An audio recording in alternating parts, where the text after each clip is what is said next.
Hello everyone, আসসালামু আলাইকুম। কেমন আছেন সবাই? চলে আসলাম আনাদার ব্লগ নিয়ে। তো আজকে আমি তৈরি করে দেখাবো খুব মজাদার দুধের পুডিং। এই দুধের পুডিংটা কিন্তু খুব অল্প কিছু উপকরণ দিয়ে অল্প সময়ের মধ্যে এই দুধের পুডিংটা তৈরি করে ফেলা যায়। খুবই মজার খেতে হয়। তো আমার সাথে থাকুন, দেখতে থাকুন দুধের পুডিং আমি কিভাবে তৈরি করি।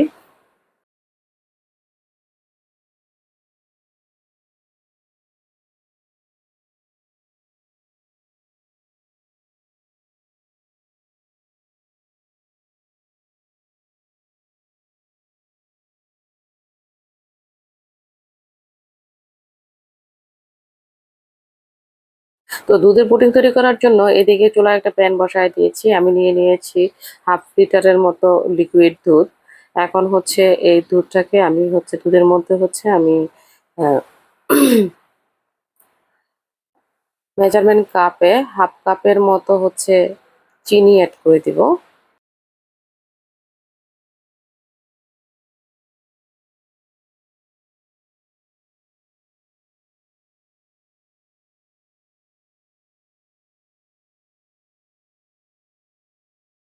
দিয়ে দিব 1 চিমটি লবণ, আর দিয়ে দিব 1 টেবিল চামচ আগার আগার পাউডার, যেটা পুডিংটাকে জমাট বাঁধাতে সাহায্য করে। সেই আগার আগার পাউডার দিয়ে দিব 1 টেবিল চামচ।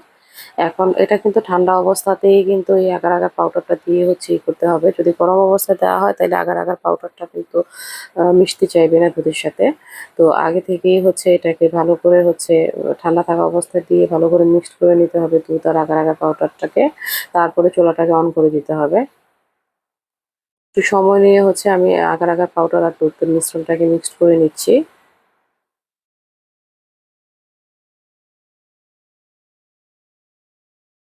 এই পর্যায়ে আমি চুলাটাকে অন করে দিব।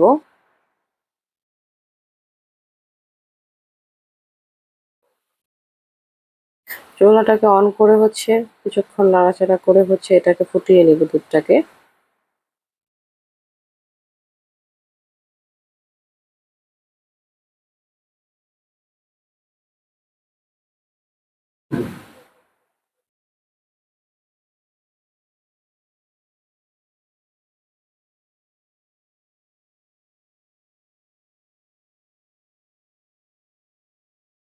ভালো একটা ঘ্রাণ আসার জন্য দিয়ে দিব 2টা এলাচ। এলাচগুলোকে আমি কিছুক্ষণ পর উঠিয়ে নিব। দুধটা যখন ফুটে উঠবে তখন কিন্তু এলাচগুলোকে উঠায় নিতে হবে। দুধ মানে এলাচগুলো দিলে পুডিংটার মধ্যে সুন্দর একটা ঘ্রাণ আসবে। এটার জন্যই মূলত এলাচটাকে দেওয়া। আপনারা চাইলে এলাচ গুঁড়োও দিতে পারেন।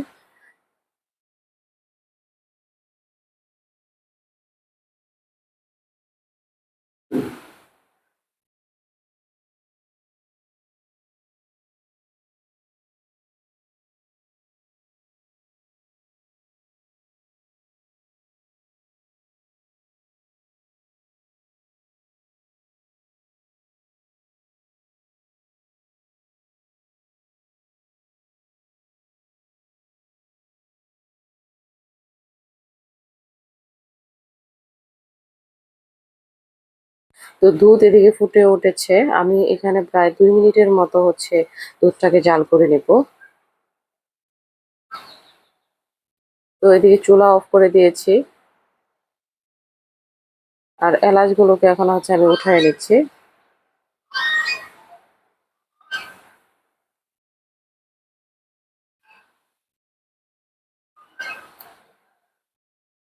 এই পর্যায়ে আমি এই ডিশের মধ্যে দুধটাকে ঢেলে দিব।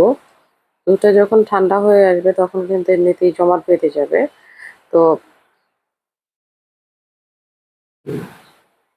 দুধটাকে ঢেলে দিচ্ছি।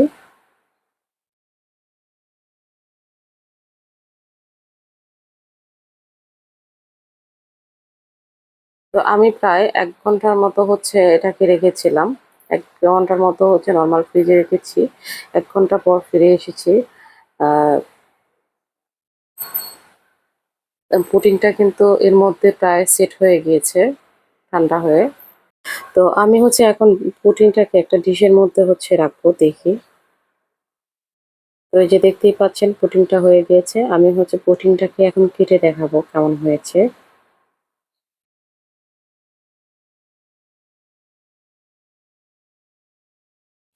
তো তো আমি এই সাইজে পুডিংটাকে কেটে নেব, দেখতেই পাচ্ছেন।